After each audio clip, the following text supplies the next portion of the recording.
Okay, so third time's a charm with this video, which means this is the third time I've tried to fucking shoot it. So it's that time of year again when I start talking about Drachenfest. And if you don't know what Drachenfest is, it's basically one of the top 2 biggest LARP events in the world. And if you don't know what LARP is, basically, oh geez, you can't see me at all.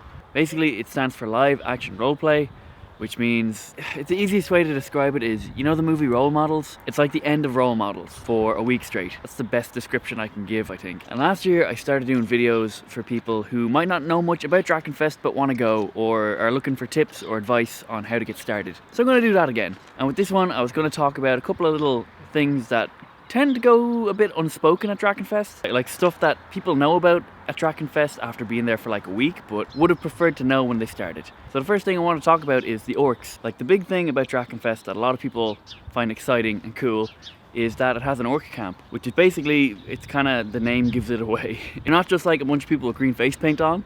They're like these big massive guys that are like mad into the fighting, and they're huge and they're big and they're scary. I think I said big a couple of times there. They're super committed to just being orcs for the event. Which kind of leads people to treat them in ways that maybe isn't that fair. And that I remember one year, their camp got attacked like every 20 minutes or something. Just because people wanted to fight the orcs and they wanted to see what the orcs were like. Because it was an awesome experience. But it tends to lead to them getting like hassled from people constantly because people want to have a story about them fighting an orc or fighting a bunch of orcs or getting killed by an orc or something. Yes, they're awesome and they're kind of a little bit scary and stuff, but try and remember that they're people and they get tired and that they kind of just want to have a good time as well. Other end of the scale though, they are super committed to being immersed in this whole thing for the week. So they really don't like going out of character. What I found is if you can stay in character, even if you don't want to deal with them, if you can avoid them as in characterly, is that right, as possible, they kind of do appreciate it. Like I remember coming home from the tavern one night and there was maybe about 5 of us, and we were walking down the hill back to our camp, really tired, very drunk, and we see this big group of orcs like running down the hill towards us. We could have just done like the universal sign for like out of character, which is you cross your hands across your chest, and been like, no, we're going to bed. But instead we were like, fuck it, we'll just leg it. And we were like, no. And as we ran down the hill, as we got closer to our camp, our gates just closed.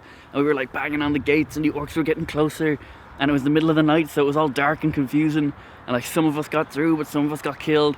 And it was awesome. One of the staff, kind of referee type people, came up and they're like, hold on, I want to talk to you for a sec. We were kind of like, what did we do wrong? We're sorry. And they were like, no, the orcs just wanted me to let you know that they really appreciate that you didn't go out of character and you actually just tried to run away from them. They say thanks. So it was just like, we didn't cop out. They don't like when people cop out, even if you don't want to interact with them, is the key thing there. Whatever about fighting orcs, they kind of seem to appreciate if you're just willing to talk to them as an orc. So like, not just run up and try and kill them or get killed by them.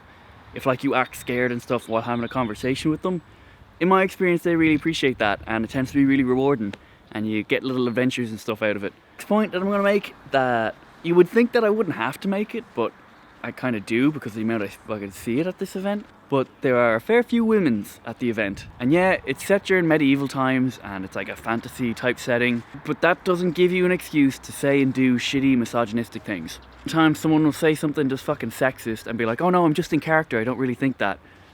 This is just a fucking game. You made that character and you said that thing, so yeah, you did. Like, I don't think it's an excuse. Maybe that's me being like oversensitive to the subject or something, but just like women are there to enjoy the game as well, and it shouldn't have to be this like lesser than men thing that, yeah, okay, existed during medieval times. We're actually not in medieval times anymore. Your sword is made of rubber and you came here with a car. Or even especially like last year, I'd hear someone who wins a fight against a woman and they're like, oh, I don't even need to brag about that, it was just a girl. That's a shitty thing to say. Then on like the other end of the spectrum of that, there'll be this woman and she'll be having a fight with a guy and it'll be big and epic. Some lad will just come into the middle of it and like cut the guy's throat from behind, and then he'll be like, you're welcome, and like saunter off all fucking douchily. If you're not sure what you're about to do is like a little bit douchey or not, just think to yourself, is this gonna restrict the other person's game? Or is it gonna stop them from doing something? And if it is, you probably shouldn't do it. Easy peasy. Let's take it to a nice place again. Relationships definitely happen at Drachenfest. They definitely start and, you know, blossom and stuff. They probably also end at Drachenfest sometimes. And that is fantastic and it's great and it's cool. In saying that though, just because a woman is wearing a fur bikini and is singing like drunken rowdy pirate songs doesn't mean she's kind of like up for it, you know? Like, slaying warriors and like roaming the battlefield looking for a boyfriend. Like, there's a time and a place.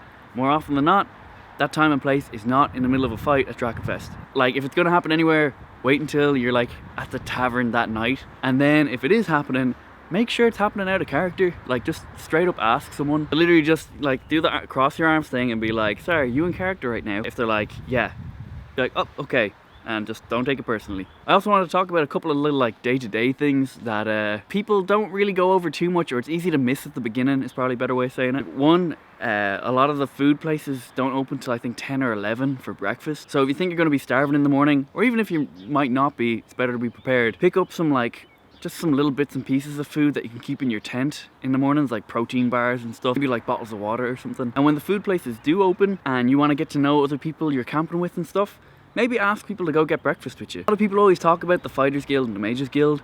Do that as soon as possible, like on the first day. They'll teach you like special moves, like how to break shields and stuff, and like you won't be able to until they teach you, is the way it works. Even if you know like what it is, unless you learn it from the Fighters Guild, you're not allowed to do it, kinda. And on top of that, you get to meet new people.